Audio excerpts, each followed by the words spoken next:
Hello everyone, मी Shahzad Khan, math instructor, government ITI Chandur Railway, जिल्हा Amravati. E लर्निंगमध्ये आज आपण पाहणार आहोत सिंपल मशीन्स, साधी यंत्रे.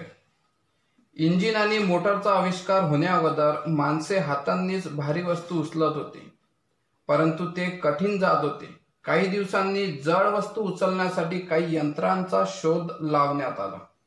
तर हे यंत्र म्हणजे काय हे सुरुवातीला आपल्याला पाहायचे आहे. ज्या यंत्रांवर काहीतरी कार्य करून त्यांच्याकडून पाहिजे त्याप्रमाणे कार्य करून घेता येते त्या साधनांना यंत्रे म्हणतात.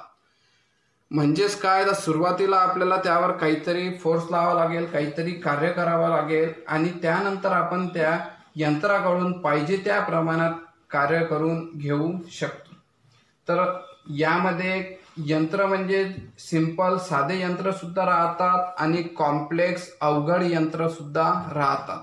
तर यामध्ये आपल्याला बघायचं आहे साधी यंत्रे म्हणजेच simple machine.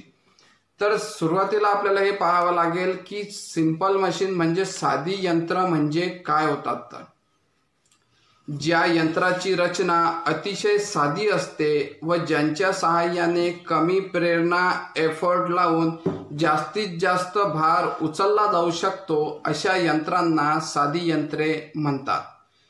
The design of this machine is very simple and can be used with minimal force to carry the maximum load. म्हणजेच की आपण काय करू यामध्ये काय करत असतो सिंपल मशीन मध्ये की खूप कमी काय लावत असतो, प्रेरणा लावत असतो आणि त्याच्या सहाय्याने जास्तीत जास्त भार आपण वर लिफ्ट करू शकतो, उचलला जाऊ शकतो.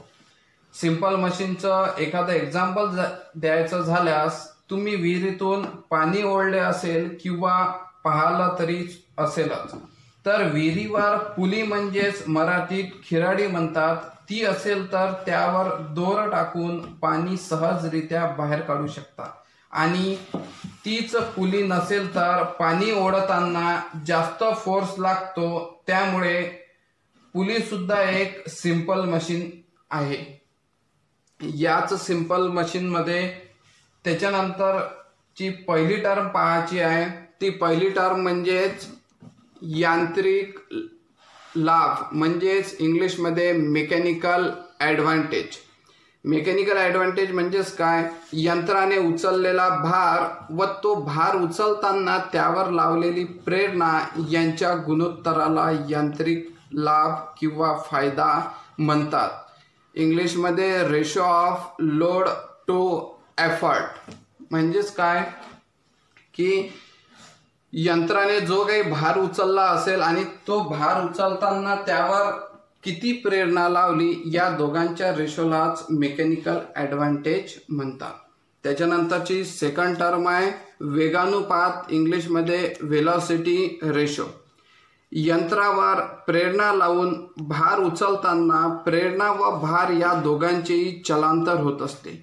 अशा स्थितीत प्रेरणेचे चलांतर व भाराचे चलांतर यांच्या गुणोत्तराला वेगानुपात म्हणतात.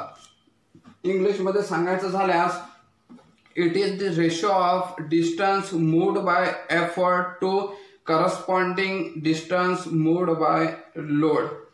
या वेगानुपात कॉन्सेप्टसाठी सिम्पली जे सिंपल स्क्रूजॅक राहते त्याचं एक्झाम्पल घ्यायचं झाल्यास, आपल्याला स्क्रूजॅकने भार वर उचलायचा असल्यास त्यावर काहीतरी सुरुवातीला आपल्याला मॅन्युअली प्रेरणा लावावी लागते, फोर्स लावावा लागतो. म्हणजेच कमी फोर्समध्ये आपण जास्तीत जास्त भार वर लिफ्ट करू शकतो, म्हणजेच गाडी लिफ्ट करू शकतो. असे असताना यामध्ये फोर्सचं सुद्धा जे काही असेल ते चलांतर होते, म्हणजेच डिस्टन्स मूव्ड होते आणि सोबतच लोडचं सुद्धा चलांतर होते. तर या प्रेरणा व भार या दोघांच्या चलांतराच्या रेशोलाच वेगानुपात म्हणतात, म्हणजेच व्हेलॉसिटी.